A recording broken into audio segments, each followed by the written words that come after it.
Salut tout le monde, c'est Maestro, j'espère que vous allez bien ce samedi 19 septembre et aujourd'hui je vous présente un nouvel édito mais d'une façon totalement différente et j'attends votre avis à ce propos puisque je vais vous dévoiler un top 7 des meilleures infos de la journée avec un petit classement que j'ai mis en place selon le degré d'importance mais aussi de ma propre appréciation. N'hésitez pas à me dire ce que vous en pensez dans les commentaires pour que je sache si vous préférez ce format ou l'ancien. C'est parti! On commence par le numéro 7, le Bayern qui pulvérise Schalke et Lyon qui piétinent. Et oui, pour l'ouverture de la 4e journée de Ligue 1, Lyon qui affrontait Nîmes à domicile. Et c'était un match très compliqué à regarder, franchement. Peu d'occasions, Lyon qui en a eu quelques-unes, c'est vrai, dangereuses parfois, avec un but notamment de Dembélé qui a été refusé, une majeure de Dembélé qui a été refusée parce que le ballon était sorti sur le centre. Et à part ça, voilà, c'était pas très joli à voir. Et donc voilà, 0-0 entre Lyon et Nîmes. De l'autre côté, en Bundesliga, il y avait l'ouverture de la Bundesliga. C'est le Bayern qui commençait face à Schalke et une victoire 8-0. Là, on a eu du jeu, là, on a eu des buts et on a eu surtout un triplé de Serge Gnabry. Voilà, le premier but également de Laura Sané sous ses nouvelles couleurs.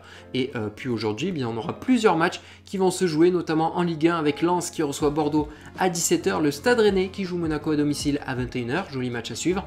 Mais si vous préférez le football étranger, vous aurez le choix avec la deuxième journée de Première Ligue, la suite de la première journée de Bundesliga ou encore les débuts de la Serie A, c'est à vous de choisir. Numéro 6, Wolverhampton qui passe en mode Portugal. Et oui, voici le nouveau maillot Third de Wolverhampton présenté par Adidas.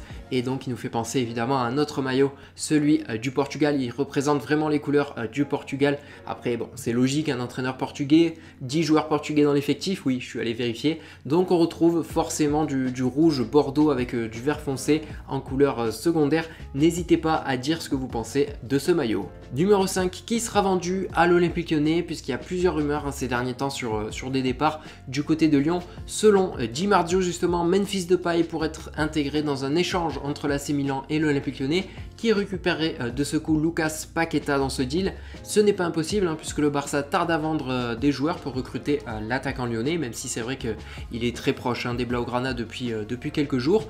D'après l'équipe, Lyon a fixé le prix de Reine Adélaïde. Le club qui souhaite le recruter devra payer 30 millions d'euros, sachant que le joueur veut absolument rejoindre le Stade Rennais qui, je vous le rappelle, joue la Ligue des Champions cette saison.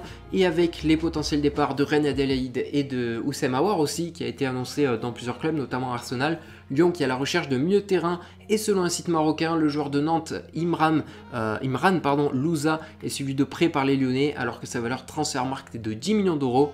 Mais le club français qui aura de la concurrence puisqu'Arsenal et la Juventus suivraient également ce dossier. Numéro 4, Arsenal qui recrute un gardien de Dijon. Et oui, ça peut paraître surprenant, mais selon le Daily Telegraph, le gardien de Dijon, Alex Runarsson, va s'engager avec Arsenal dans les prochains jours pour devenir du coup la doublure de Bernd Leno. Il devrait signer pour 5 ans et pour une somme de 2 millions d'euros. Numéro 3, qui pour remplacer Juan Bernat? C'est la question qu'on peut se poser après sa grosse blessure face à Metz. Le PSG qui cherche une solution pour le poste de latéral gauche.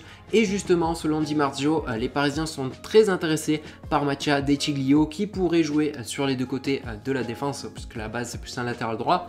L'autre solution pour les Parisiens pourrait être Alex Telles qui était déjà pisté par le club de la capitale il y a quelques mois. C'est d'ailleurs le joueur que veulent les supporters du PSG, sachant que l'opération ne serait pas si chère puisque sa valeur actuelle est de 30 millions d'euros. Mais le club le plus proche du Brésilien, c'est plutôt Manchester United qui aurait déjà un accord personnel avec le joueur. En top 2, des nouvelles de Radja Nainggolan. Et oui, si le PSG tentait le coup, Nainggolan, aujourd'hui indésirable à l'Inter Milan, c'est ce qu'affirme en tout cas le journaliste Simone Rovera, puisque le PSG suit de très près la situation du Belge qui a un profil intéressant aux yeux de Leonardo.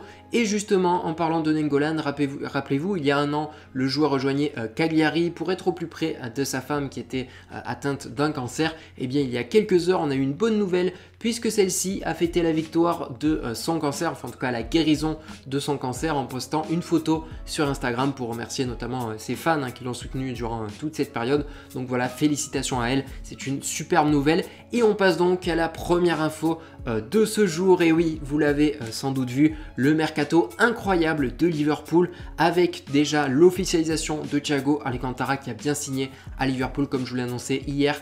Très bon coup pour Liverpool qui renforce ainsi son milieu de terrain et le joueur espagnol qui portera le numéro 6 chez les Reds. J'ai hâte de voir comment va évoluer ce milieu de terrain du côté d'Anfield.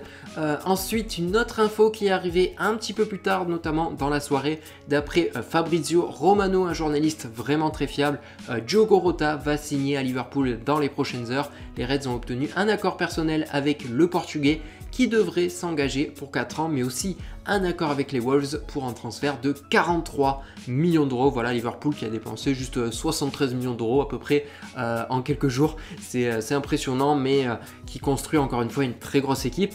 Où va jouer Diogo Jota? C'est un petit peu la question qu'on peut se poser avec le trio magique qui fonctionne déjà très bien, Mané, Salah et Firmino. On peut se demander où va jouer Jota, mais je pense que vu ses qualités, il va pouvoir concurrencer quand même ces 3 joueurs offensifs. N'hésitez pas à donner vos avis dans les commentaires comme je vous ai dit sur ce nouveau format. J'espère que ça vous a plu. Je vous retrouve à 16h pour une vidéo exclusive, vous allez voir, sur FIFA 21, enfin pas sur le jeu, mais en tout cas voilà, je vais vous dévoiler des petites infos qui vont vous plaire. Merci à tous d'avoir regardé cette vidéo, c'était Maestro, ciao.